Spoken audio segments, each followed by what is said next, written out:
Importance of healthcare, makikita at maaninan mo sa bansa natin. A lot of Filipinos right now, namamatay dahil sa sakit, hindi dahil walang magaling na doktor, hospital, o magagandang clinics. Meron po niyan. Ano lang po wala? Money. The issue about money. Nakita mo sa posting sa Facebook, dahil walang pandeposito, dahil walang healthcare, hindi na ipasok.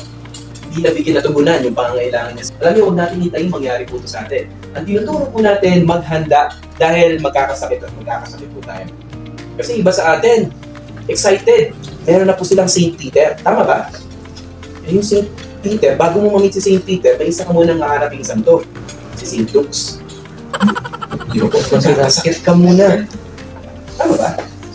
Pero kung pwede naman agad St. Peter, hindi ka na dadang sa ospital. Kasi wala kang pampagamot. Pero kung may pampagamot ka, baka tumagal mong harapin si St. Peter. Ay, minsan sa mga Pilipino, may St. Peter na ako sir, di ko na kailangan yan. Sa isip ko, excited talaga to, imit niya na si St. Peter. Hindi niya alam, pwede pong tumagal ang buhay kung matutugunan yung health issues mo. Na, kung papipiliin po kayo sa tatlong ito, saan kaya maganda? Humiga pag nagkasakit. Exactly. Wala po ako narinig na pumili ng charity, ha? Unless friendly kayo, sir. Kung friendly ka, pwede mo sa charity. Pero bukas babalik ka rin, pagkalabas mo kasi, na-miss mo. Hindi, nahawa ka na sa sakit mo katawan mo.